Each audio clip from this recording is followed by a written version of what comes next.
You can't even trust your own shadow. This world is a strange one. Perhaps one of the creepiest things to encounter is a shadow person. Just imagine it. You lay in bed, trying to drift off to sleep, when you notice a strange-looking shadow in the corner. A shadow that looks like a person. You tell yourself it's just your mind trying to find shapes in the dark, and you believe it, until you open your eyes and the shadow is standing over you. Tonight, I will share with you 6 true Shadow Man scary stories. YouTuber Nade will be joining us, so if you enjoy his sexy accent, be sure to stop by his channel for spine-chilling creepypasta and gaming lore. Now, are you ready? Because you're going to need more than one nightlight for this one. Number 1. Shadow People on the Tracks.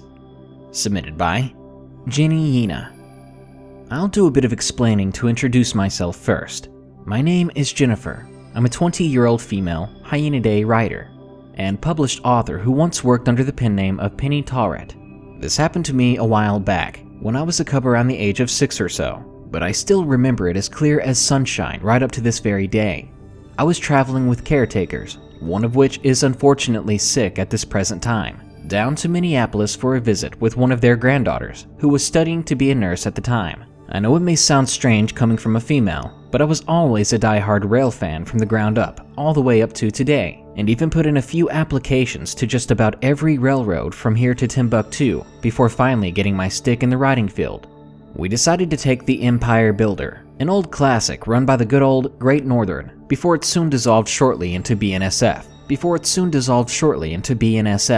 Amtrak got the rights to the train itself years later upon trackage rights agreements. We departed as usual from Chicago's Union Station right on time at about 2:45 that afternoon, and we began our trek down the Canadian Pacific Railway's old SOO line route, through the section that would take us in through Iowa and beyond. I looked up curiously at one of the old warehouse buildings we passed by, while still traversing the BNSF Railway's famous racetrack subdivision, and was damn near shocked at what I found. The thing looked like it hadn't been used or occupied in more than decades, with cracked, heavily disheveled, and even broken windows all on each and every one side of it, with equally abundant overgrowth populating over all of it. But the most mortifying part of all of it was definitely that from a single, dimly lit light bulb in the far top right corner of the place. I could just make out the heavily darkened silhouette of what looked like a man dressed in Dick Tracy-style garb, bowler hat, and all seemingly staring down at our train from one of the busted-out windows from above. We had been stopped in a siding about the whole time it happened, so I know for a fact it couldn't have been from just the motion of the train. I turned my head over to my caretakers to see if either of them could catch even a small glimpse of what I was seeing as well. But I'll be damned. By the very next moment I turned my head back to the window and look up, it was gone. Just poof, along with the light bulb as well, which almost seemed to never at all even exist there in the first place, as the whole building was as gloomy as a Savannah-style rainstorm in the dead of midnight. The 2 toots on the K5LA horn of one of our F40PHs up front sounded for the signal to continue on forward, and I was damn well glad to clear the hell out of there and hopefully never see the same building on this route ever again. Oh, and strangely as well, the brake shoes on one of our rear-tagging express boxcars decided to stick hours later, right on the very same day we left out of Milwaukee that night. Number 2. The Shadow Man. Submitted by Sorceress of the Nile 8990 and read by Nade. So a little background information before I get into the meat of the story. I was in my 2nd year of high school when this happened, and I was under a lot of stress at the time. Maybe that had something to do with it. I can't really be sure. Anyways, leading up to this strange occurrence, I remember feeling like I was being watched by someone wherever I was alone. Regardless of where I was, I would feel this unsettling presence as a result. I began to lose sleep and grow both paranoid and more isolated. That was when the dream happened. I remember finding myself in a densely wooded area at night. I didn't know why I was here or where I was going, but all I knew was I had to get out of there. I kept to the well-beaten path, armed with my flashlight and only my footsteps to keep me company. That was when I saw it, or rather him.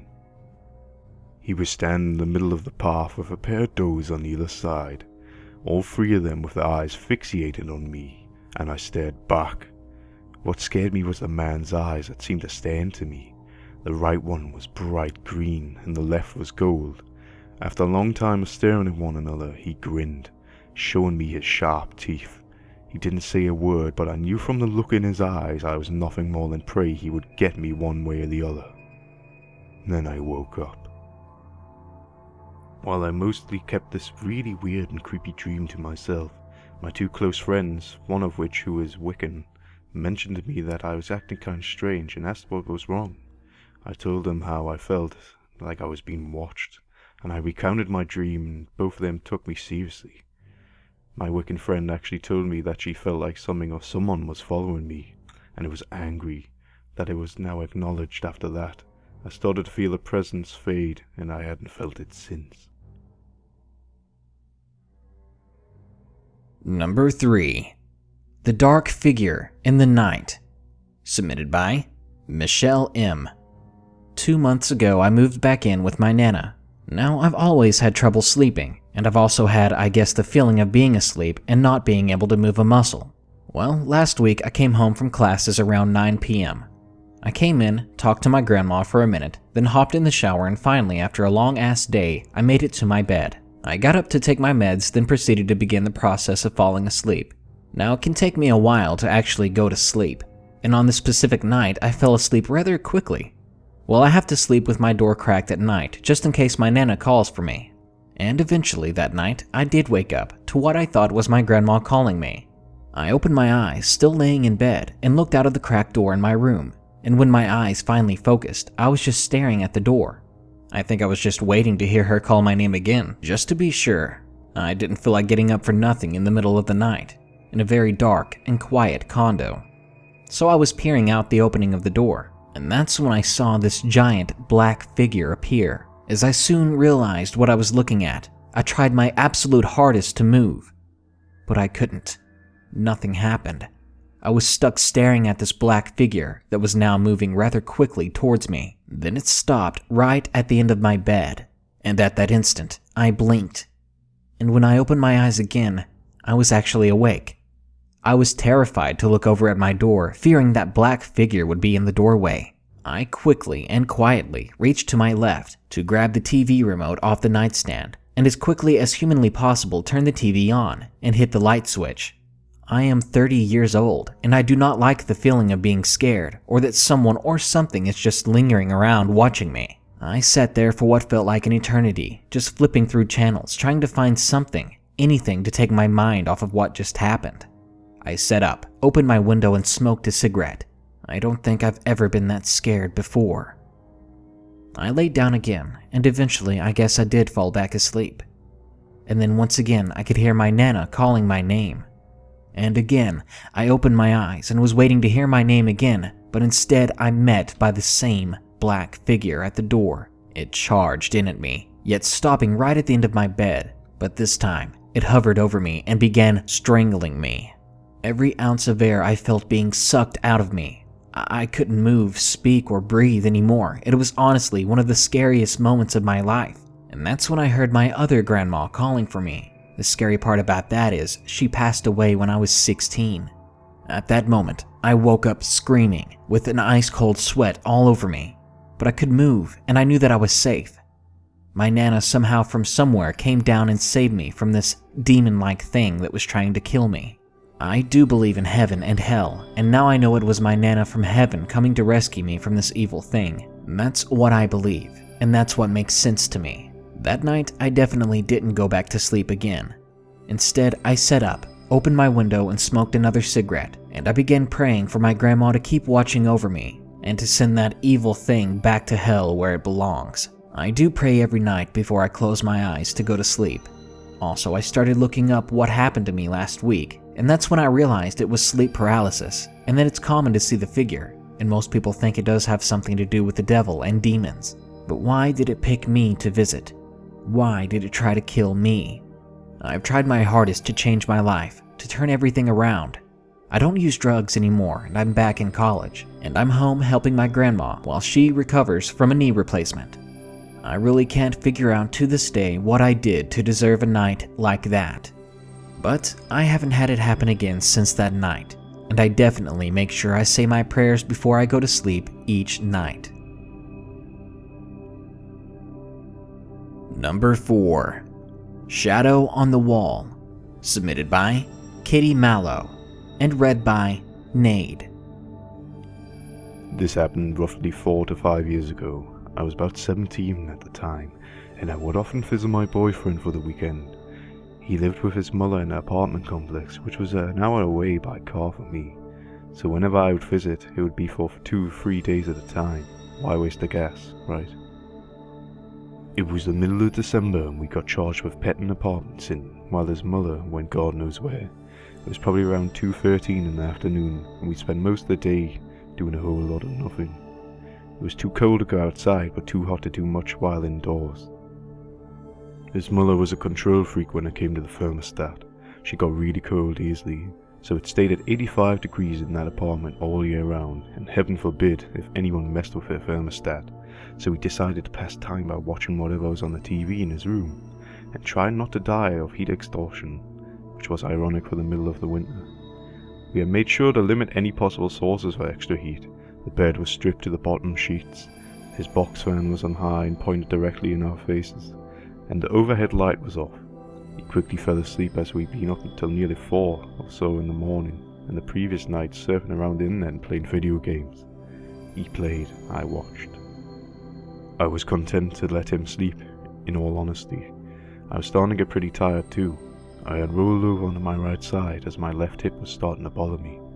I was just beginning to let myself slip into sleep when an odd feeling settled on me, raising goosebumps. It felt like I was being pinned, and then I felt cold, like someone had opened the window or I had been outside for hours. I lay shivering, unable to move. Then my eyes seemed drawn to the corner of the wall right behind the door. A thick, black shadow stretched from the floor to the ceiling, and it seemed unnatural. Light was coming in from the window, and was casting shadows on the walls, but they were not moving around because the trees outside. The black shadow in the corner was not. I stared at it for a long time, not even noticing that I was still shivering like a dog. A growling started coming from the door, and I first thought that it was their little Maltese, but the growling sounded a lot deeper than a small yappy dog can make. The growling got louder, and I could not tear my eyes from the shadow.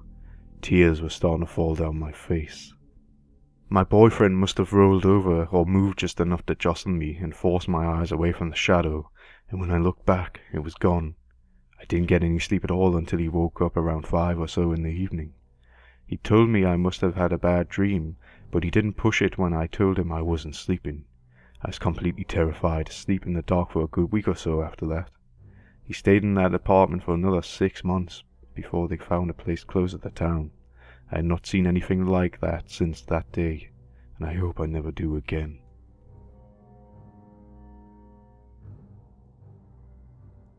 Number 5. The Shadow Man, submitted by The Nerdy Pie Man. I am a guy obsessed with the paranormal, and these true events are the reason why. It all started when I was 3 years old. I had awoken in the dead of night, around 3 in the morning, and being scared, I headed to my parents' room. While in the hallway, I got a horrifying feeling that I was being watched. Needless to say, I ran like hell into my parents' room and dived into their bed.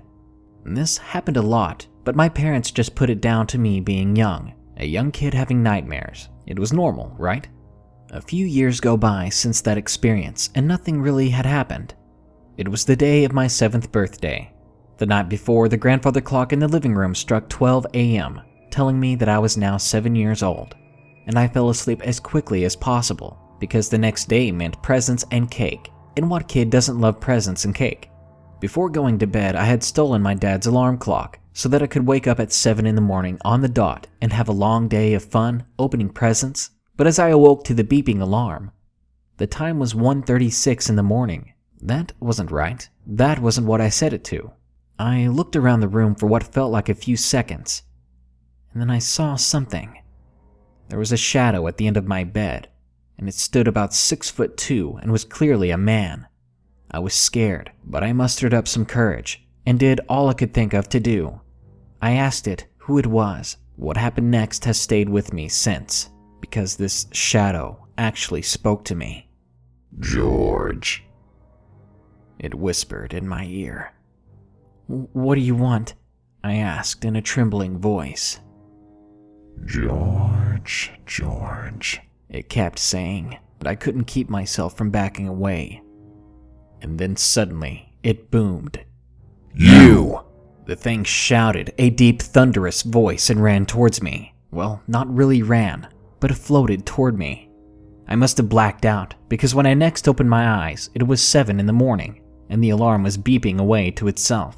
I tried my best to forget about it, because after all, it was my birthday, and I was determined to have the best day ever. That was until my mom had gotten a phone call from my grandma, saying that our Uncle George had died during the night. My mom told me, and I froze. I asked how tall he was, and Mom told me he was around 6'2" and was heavy set, just like the shadow man I had seen during the night. I told my mom everything then. I broke down and admitted my horrible experience. But she just told me it was probably a nightmare, and that I should just forget about it. But I just couldn't. What are the odds that it happened on the same night my uncle died? In fact, every 4 years from then, it happened. Skip ahead a few years when I was 15. My best friend, let's call her Sarah, and I were sitting on the sofa in my living room, and she glanced through the open door and said she had seen a tall shadow moving up the stairs really fast. She seemed excited to go and investigate. Obviously, I was apprehensive, given my experience with this shadow, but I went anyway. We took a video camera with us to try and catch the shadow on film, but what we caught scared the living hell out of us. Although we saw it with our eyes, the camera did not show it, but we saw a man hanging from the window in my bedroom. Before we could even understand what we were looking at, the two of us booked it outside. It was about time I asked my mom how Uncle George had died. Apparently, he did commit suicide, and I'm sure you can guess how. He hung himself. Now, the next part of my story cuts to when I was 18. My grandma had died 2 years prior, and I was still grieving, praying for her to give me some sort of sign that she was still there. That night, I dreamt I had visited my grandma in heaven. Well, I think it was heaven, but she was in a dark area in a corner, being blocked by a tall shadow man. I ran toward it, screaming at the shadow to get the hell away from my grandma. I physically touched this shadow and pushed with all my might to get him off of her. It actually worked, and my grandma spoke to me. She told me that the shadow man was not George, but merely taking the form of him, and since I stood up to it, that I would never see him again. I'm 27 now, and last night I woke up in a cold sweat and heard a whisper that sounded familiar. I started shaking as the voice came closer and closer until finally everything was quiet. I turned over in bed to go back to sleep, and in my ear I heard, remember me? And number 6. Shadow Man Encounter. Submitted by Kellin. I was in 3rd or 4th grade at the time. We had recently moved into a new duplex after my mother had gone through a breakup with her boyfriend. It was my mom, my older sister who was 2 years older than me, and myself. Now, in my bedroom, my bed was against the wall in front of my door which led to the hallway. I always left my door open in fear something would be in my room, so I could call to my mom for help, or at the very least, escape. I have always been sensitive to the unexplained, and that made me really scared when I was younger. One night, I was sleeping facing the wall on my side, when I suddenly woke up at 2 or 3 in the morning. Something felt wrong, like something was watching me. I rolled over to face my door, and that's when I saw it.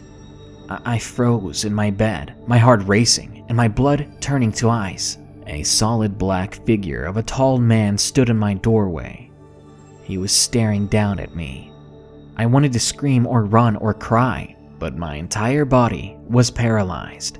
I was petrified with fear. All I could do was stare at this figure, who looked right back at me. I knew it wasn't my mother or my sister, and we didn't live with a man, it was just us. There was no telling who or what this thing was. I couldn't make out any detail on it, but from its outline alone, it was a broadly built man, and it stood about 6 feet tall with short hair. It was noticeably darker than the blackness around him. He was a solid black figure, It felt like we stared at each other for hours, but it must have been only a few seconds when I ducked under the covers, praying silently to God that he would leave me alone, or that I would wake up and this would all be over. I counted to 10 to build up the courage to peek out from under the blankets. 1, 2, 3. I don't think I've ever been so terrified. 8, 9, 10. With trembling hands, I lifted the covers over my head and looked out at my empty hallway. He was gone. I wanted to run into my mom's room, but I was too scared to leave my room at all in fear he would be out there waiting for me. I stayed up the entire night and told my mom what happened. Of course, she suggested that it was only a dream. I told my neighbor who drove her grandson and I to the same elementary school about what had happened, since she was very open about her stories with the paranormal. She told me about shadow people, and that I should be thankful nothing else happened that night, which only frightened me more, of course. From then on, I was so afraid to sleep in my room alone. My mom ended up getting me one of those paper screen room dividers to put up in front of my bed so I couldn't see out into the hallway. Honestly, that only scared me more, because I wasn't able to tell if he was there, just standing in the doorway, watching. Now he'd be there and I wouldn't even know it. I've never seen him again, but I've had plenty of paranormal experiences since then.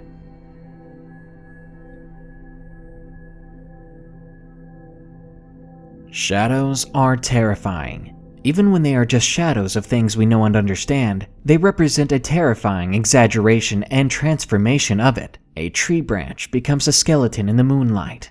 A curious dog can become a pitch-black predator. And what about that shadow that seems to creep closer every second, but there's nothing around you that it could possibly be casting from? Well, you can wait to find out exactly what it is, or you could run and try to survive the night. Good night. Be sure to like, share, comment, and subscribe if you enjoyed the video. Don't forget to check out Nade, an up-and-coming YouTuber with great creepy promise. Thanks.